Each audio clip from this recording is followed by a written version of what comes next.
Samajwadi party के राष्ट्रीय अध्यक्ष अखिलेश यादव ने गुरुवार को बसपा सुप्रीमो मायावती पर बड़ा हमला बोला था।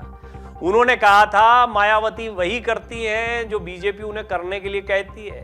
वो भाजपा को फायदा पहुंचाने वाली ऐसी नेता हो गई हैं जो अपनी ही बनाई जेल में कैद है और उनका जेलर दिल्ली में बैठा है। शनिवार को बसपा अध्यक्ष मायावती ने अखिलेश को इसका जवाब दिया। एक के बाद एक 3 ट्वीट कर उन्होंने सपा और भाजपा के बीच अंदरूनी साठगांठ के आरोप लगाए और कहा कि उसके मुख्य विपक्षी पार्टी होने के चलते ही यूपी में भाजपा को वॉकओवर मिला हुआ है। बहुजन समाज पार्टी की मुखिया मायावती ने समाजवादी पार्टी के मुखिया अखिलेश यादव को जवाब दिया है। उन्होंने सिलसिलेवार ट्वीट के जरिए सपा पर गंभीर आरोप लगाए हैं। मायावती ने लिखा, समाजवादी पार्टी उत्तर प्रदेश में अपना जनाधार खोती जा रही है, जिसके लिए उसके अपने कृत्य ही मुख्य कारण है। परिवार, पार्टी और इनके गठबंधन में आपसी झगड़े, खींचतान तथा आपराधिक तत्वों से इनकी खुली साठगांठ व जेल मिलान आदि की खबरें मीडिया में आम चर्चाओं में हैं, तो फिर लोगों में निराशा क्यों ना हो। जाहिर है, मायावती ने इस ट्वीट में पिछले दिनों अखिलेश यादव के आजमगढ़ जाकर जेल में बंद बाहुबली रमाकांत यादव से मुलाकात पर सवाल उठा। अपने अगले ट्वीट में मायावती ने लिखा, साथ ही सपा की भाजपा के साथ अंदरूनी मिली भगत किसी से छिपी नहीं है। ये बड़ी मजेदार राजनीति है उत्तर प्रदेश की। सपा कहती है आप मिले हुए हैं और बसपा कहती है आप मिले हुए हैं। दोनों एक दूसरे को बीजेपी की बी टीम कहने से पीछे नहीं हटते, कोई मौका नहीं छूटते हैं। अब इस सब में फायदा किसका होता है? बीजेपी का। यही खास वजह है कि सपा के मुख्य विपक्षी पार्टी होने पर बीजेपी सरकार को यहां वॉकओवर मिला हुआ है। ये मायावती का कहना है। सरकार को अपनी मनमानी करने की छूट है। इसे आम जनता और खासकर मुस्लिम समाज, ये तो कभी नहीं भूलती हैं वो, जब भी कुछ ट्वीट कर रही हैं तो मुस्लिम समाज की जरूर बात कर रही हैं। खासकर मुस्लिम समाज का जीवन त्रस्त है और उनमें काफी बेचैनी है। इस बात को बड़ा चिन्हित कर रही है। मायावती पहले ही स्पष्ट कर चुकी हैं, दलित मुस्लिम साथ में आ जाएं तो बीजेपी को जवाब दिया जा सकता है। बात बहुत स्पष्ट है, चाहे जितना कह लीजिए कि वो बी टीम है या बीजेपी को फायदा पहुंचाया, मायावती अभी अपनी राजनीति करने में जुटी हुई है। और मायावती की राजनीति तभी पनपेगी जब या तो समाजवादी पार्टी के साथ में है या फिर समाजवादी पार्टी को ही खत्म करने पर ध्यान है बजाय बीजेपी के। ये राजनीति बहुत स्पष्ट उत्तर प्रदेश की दिखाई देती है। साथ में तो फिलहाल दिखाई नहीं पड़ रहा है। महागठबंधन जैसा प्रयोग होगा नहीं होगा दूर की कौड़ी है। लिहाजा मायावती का पहला हमला हमेशा समाजवादी पार्टी की तरफ रहता है। वोट बैंक वही तो है जिसको लाना है। उन्हें पता है उनका दलित वोट बैंक साथ में है, बीजेपी का अपना वोट बैंक है और बीजेपी की अपनी लोकप्रियता है। अब बचते हैं वो लोग जो निराश होकर, नाराज होकर सपा की तरफ जा रहे हैं। वो अगर मायावती के साथ आ जाएं और उनका इंटेक्ट पुराना वोट बैंक उनके साथ है तो वो कमाल कर सकती हैं। ये बात मायावती जानती हैं। लिहाजा वो समाजवादी पार्टी पर लगातार हमले करती रहती हैं। आपको बता दें कि मायावती ने मदरसा सर्वे को लेकर शुक्रवार को भी उत्तर प्रदेश में मुस्लिम समाज की स्थिति का मुद्दा उठाया था। उन्होंने एक ट्वीट में लिखा था कि मदरसों पर बीजेपी की टेढ़ी नजर है। मायावती लगातार बसपा को मुस्लिमों की सच्ची हितैषी पार्टी बता रही है। पिछले विधानसभा चुनाव में मिली करारी हार के तुरंत बाद उन्होंने एक बयान में कहा था कि मुस्लिम समाज के सपा के पक्ष में ध्रुवीकरण के चलते ही यूपी में बीजेपी की जीत हुई। वो लगातार मुस्लिम समाज से जुड़े मुद्दे उठाकर उन्हें बसपा के साथ लाने के प्रयास कर रही हैं। इसके साथ ही सपा पर मुस्लिमों के साथ धोखा करने के आरोप लगाते हुए लगातार हमले कर रही हैं। और अब उन्होंने कह दिया है कि समाजवादी पार्टी तो बीजेपी के इशारों पर चल रही है, इनकी आपसी साठगांठ है। बीजेपी और समाजवादी पार्टी की साठगांठ की बातें कह रही हैं मायावती और अखिलेश यादव कह रहे हैं कि आप बी टीम में, आप जेल में हैं अपनी बनाई हुई और आपके जेलर दिल्ली में बैठे हुए हैं।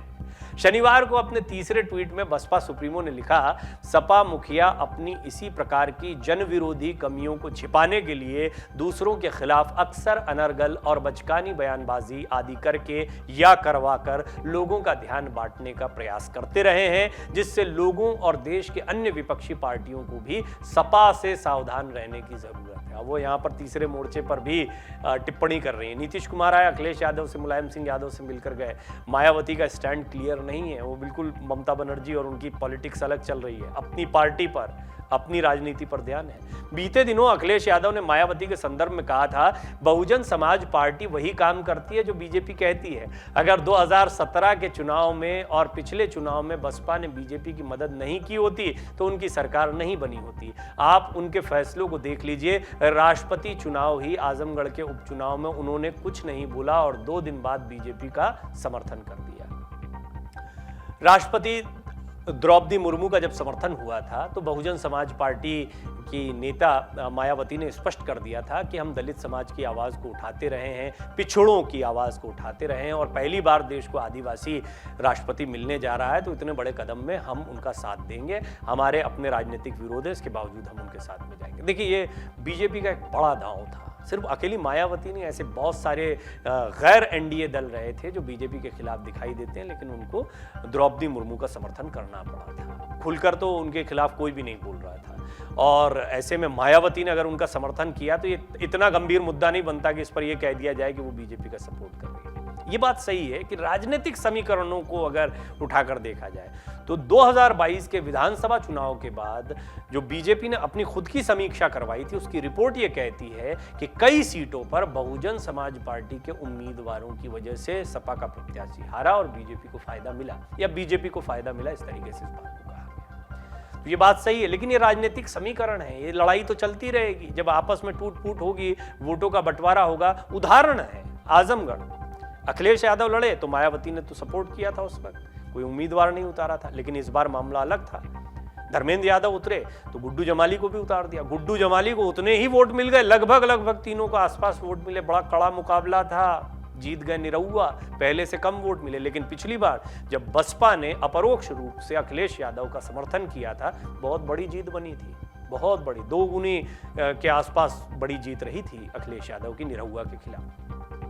कुल मिलाकर बहुजन समाज पार्टी जहां जहां समाजवादी पार्टी के विरोध में आएगी वहां वहां पर बीजेपी का फायदा तो अपने आप होता दिखाई देता है। इससे यह कह देना कि वो बी टीम है, ये बड़ा एक गलत समीकरण दिखाई देता है, क्योंकि वो भी यही आरोप लगाती हैं। अब यहां पर यह तो स्पष्ट हो गया कि एक पेंच फंसा हुआ है उत्तर प्रदेश की राजनीति में।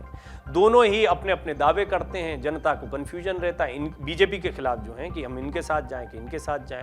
दोनों के बीच में जब जाते हैं तो वोट बढ़ जाता है और जीतने वाली पार्टी बीजेपी बनती है। लिहाजा महागठबंधन को लेकर जैसा प्रयोग इस वक्त बिहार में हुआ है, ये कहा जा रहा है कि अगर उत्तर प्रदेश, ऐसा नहीं है कि ये प्रयोग नहीं हुआ है कि मायावती अखिलेश साथ में नहीं आए, पहले हो चुका है, बहुत सफल प्रयोग वो नहीं रहा है। लेकिन अब क्या बदले हालात ने, 2 टेन्योर प्रधानमंत्री मोदी जी के होने के बाद में अब ऐसा लगता है कि वो दौर आ गया है कि जब उत्तर प्रदेश की जनता कुछ और विचार कर सकती है। ऐसे माहौल में जबकि पिछले विधानसभा चुनाव में बीजेपी की सीटें कम हुई हैं, वोटिंग परसेंटेज गिरा है, समाजवादी पार्टी का वोटिंग परसेंटेज बढ़ा है, सीटें बढ़ी, लेकिन बहुजन समाज पार्टी की हालत बहुत खराब हो गई। लिहाजा अगर साथ में आते हैं तो कई सीटों पर इस गठबंधन को बहुत फायदा हो सकता है। लेकिन जिस तरह के ट्वीट करते हैं, जो आपसी लड़ाई चल रही, ये अभी बीजेपी को कंफर्टेबल बनाती है और इसमें दोनों ही एक दूसरे पर बीजेपी की बी टीम होने का या सांठगांठ होने का आरोप लगा रहे हैं। डाउनलोड करें अमर उजाला ऐप और पाएं खबरें लगातार। अगर आप ये वीडियो YouTube पर देख रहे हैं तो हमारे चैनल को सब्सक्राइब करें और बेल आइकन को दबाना ना भूलें। अगर आप Facebook पर यह वीडियो देख रहे हैं तो हमारे पेज को लाइक करें।